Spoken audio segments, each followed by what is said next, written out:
গৌৰৱ গগৈৰ উত্থানত থৰহৰি কঁপিছে ৰাজ্যিক বিজেপি। গৌৰৱ গগৈ নিদ্ৰা হৰণ কৰিছে অসম বিজেপিৰ।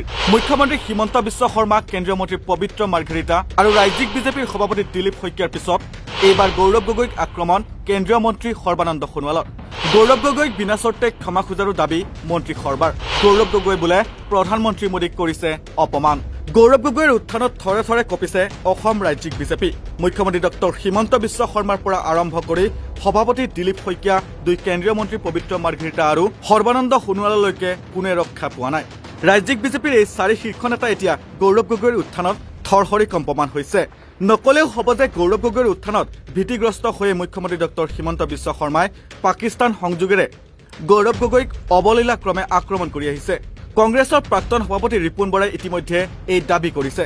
প্ৰাক্তন সভাপতি বৰাৰ মতে গৌৰৱ গগৈক অসম প্ৰদেশ কংগ্ৰেছৰ সভাপতি হোৱাত বাধা দিবৰ বাবে মুখ্যমন্ত্ৰীয়ে গৌৰৱ গগৈক এইদৰে আক্ৰমণ কৰি আহিছিল। কিন্তু মুখ্যমন্ত্ৰী শৰ্মাৰ সকলো কূটনৈতিক বাধা আঁতৰাই গৌৰৱ গগৈ প্ৰদেশ কংগ্ৰেছৰ পদত অধিষ্ঠিত হ'ল। ইয়াৰ পাছতে বিজেপিৰ হতাশা অধিক বৃদ্ধি পোৱা বুলিও দাবী কংগ্ৰেছৰ। ইপিনে যোৱা লোকসভাৰ নিৰ্বাচনত যোৰহাটত গৌৰৱ গগৈক ৰুধিব নোৱাৰি তেতিয়াৰ পৰাই মুখ্যমন্ত্ৰী শৰ্মাই গভীৰ হতাশাত ভুগি অহাৰ অভিযোগ আছে।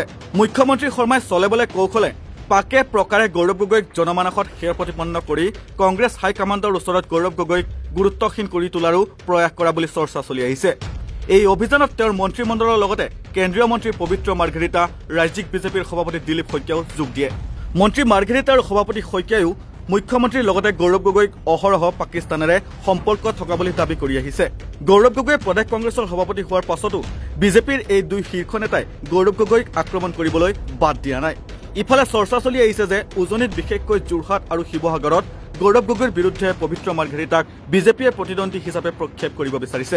এনে এক প্ৰেক্ষাপটত গৌৰৱ গগৈক জনমানসত হেৰ প্ৰতিপন্ন কৰিবলৈ বিজেপিয়ে প্ৰয়াস কৰি অহা বুলিও চৰ্চা চলিছে।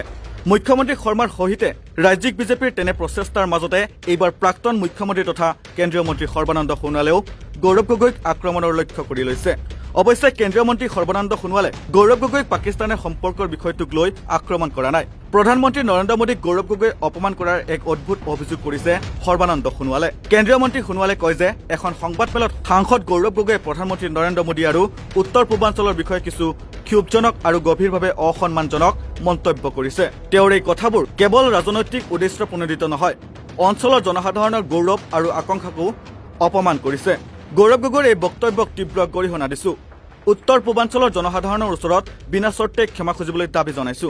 উল্লেখ্য যে প্ৰদেশ কংগ্ৰেছৰ সভাপতি হোৱাৰ পাছতেই বুধবাৰে গৌৰৱ গগৈয়ে দিল্লীত এক সংবাদমেল সম্বোধন কৰিছিল।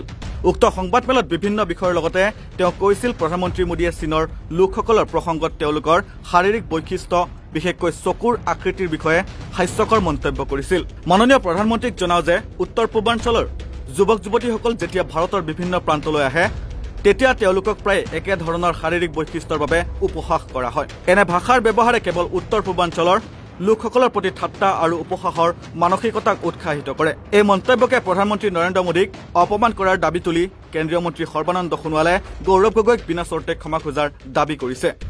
এইদৰে এতিয়া ৰাজ্যিক বিজেপিৰ চাৰি শীৰ্ষ নেতাই গৌৰৱ গগৈক আক্ৰমণৰ লক্ষ্য কৰি লৈছে। এইদৰে গৌৰৱ গগৈ প্ৰদেশ কংগ্ৰেছৰ সভাপতি হোৱাৰ পাছতে এতিয়া বিজেপিৰ নেতা মন্ত্ৰীৰ অধিক সংঘবদ্ধ আক্ৰমণৰ